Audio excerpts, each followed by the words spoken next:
Well, I mean, first of all, I have to say that trying to grow your own IP, making all the decisions by yourself, getting all the risk, is a totally different experience than working as a third party for as you said, a big international publisher.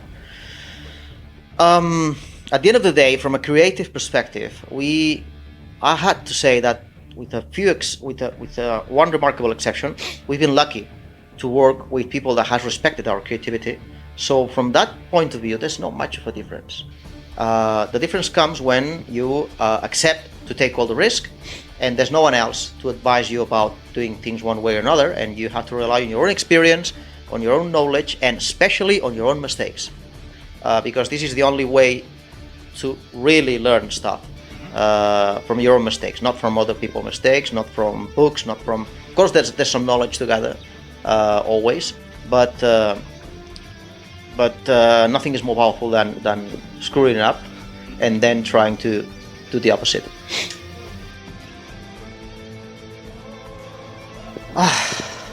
Well, I'm asking myself sometimes this, that hey, there's something special about us. There's a specific connection, between the Japanese sensibility and ourselves.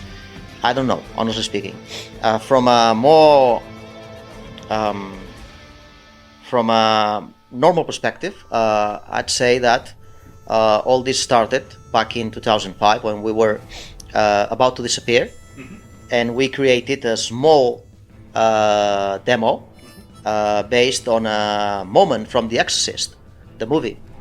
Back in the days, the Epic people were showing off their new Gears of War game, and we saw a few pics from a monster, and we thought, hey, we can do that as well, so let's do it. And we produced a quite impressive visual test with a possessed girl. We didn't have time to do more than the head.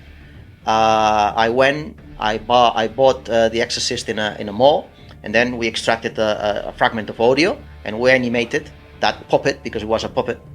But the result was so impressive that I still remember Codemasters told us, don't show it to anyone else, and come here and come with a PC, because we don't believe this is real time. And that very day, we saved the studio, and we also went visiting Konami. And that day we met with Dave Cox, and we felt an immediate connection between us. A few years later, Dave Cox himself called us and told us, hey guys, do you want to reboot Castlevania? And this is how it all started. And then, well, I think that this has been explained many times by Nintendo people, specifically by Mr. Sakamoto himself, how they got interested in. We collaborated with them doing Metroid: Samus Returns, and in short, it was because of Castlevania Lords of Shadow, specifically Mirror of Fate. They liked it, and they thought that we were up to the task of doing what we did. And the rest is story, as he said. Yes, exactly. So we have a lot to give thanks to William Friedkin, the director from The Exorcist, and yeah, that was how it all started.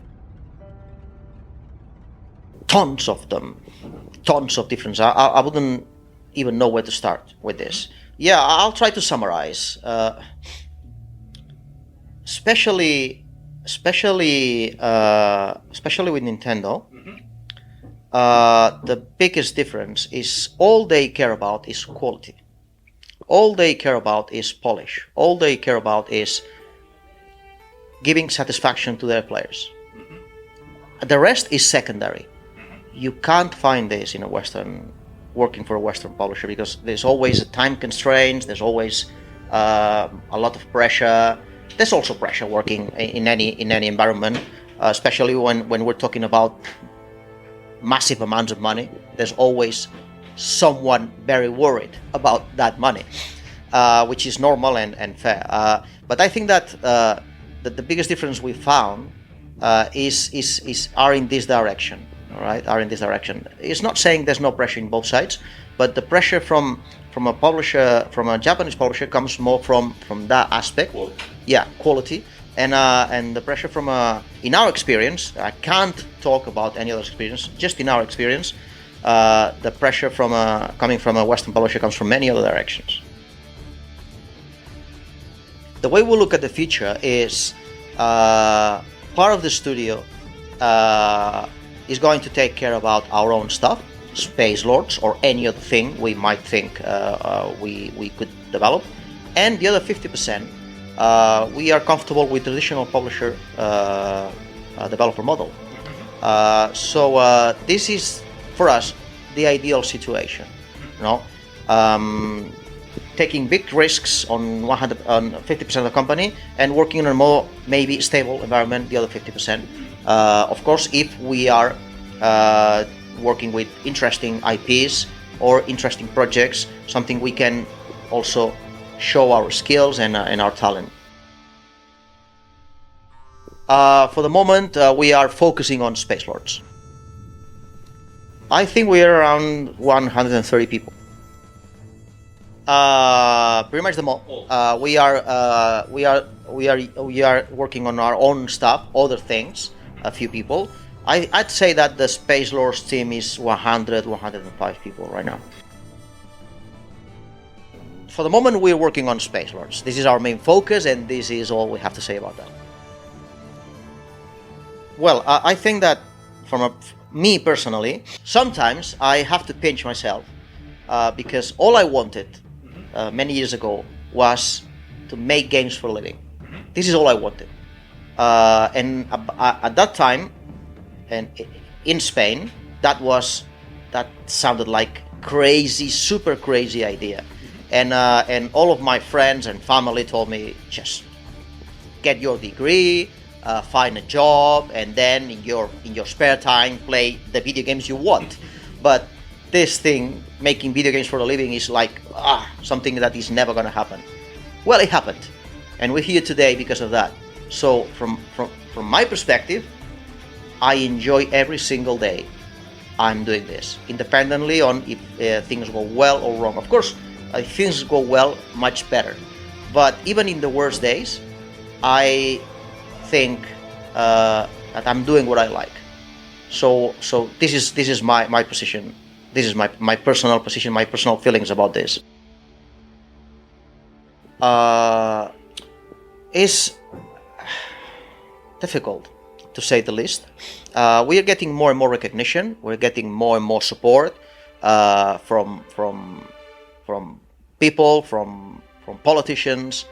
The society is understanding a lot better what is making games, and I'd say we progress. We progress very well. On the other hand, the specific situation of the development scene in Spain is 99% small studios, mobile platforms, etc., and a very, very few do what we do. And at the scale we do it, I think we are the only ones. So sometimes we feel a bit alone.